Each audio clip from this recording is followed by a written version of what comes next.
President Trump promises a golden age for US relations with Japan on his way to a key meeting with Chinese President Xi. It's Tuesday, 28th of October, and here's what you need to know.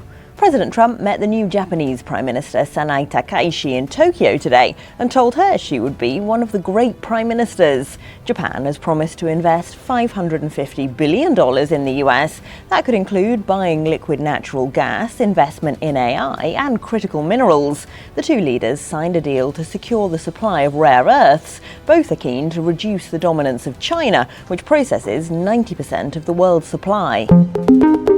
Well, our chart of the day is the CSI 300, China's domestically traded index. That's been on a tear for a week ahead of a key meeting between President Trump and President Xi Jinping on Thursday. Markets jumped around the world on Monday after US officials said they had brokered a deal under which the US would cut its tariffs on Chinese goods and China would agree to postpone export controls on those rare earths for a year.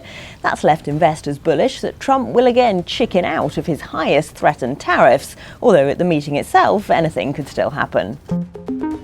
The markets are also watching out for the Federal Reserve, of course. That meeting starts today. A quarter-point cut tomorrow is seen as certain, but watch out too for any comments on the end of quantitative tightening. That's letting government bonds slide off the Fed's balance sheet.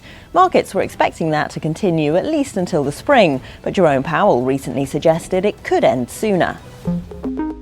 And our number of the day is 7,000. That's the number of flights that were delayed on Monday in the US because of a lack of air traffic control staff. That's because they're not being paid during the US government shutdown, which is now 4 weeks old. Air traffic controllers missed their first full paycheck today, and there's no end in sight. And that's what you need to know this morning.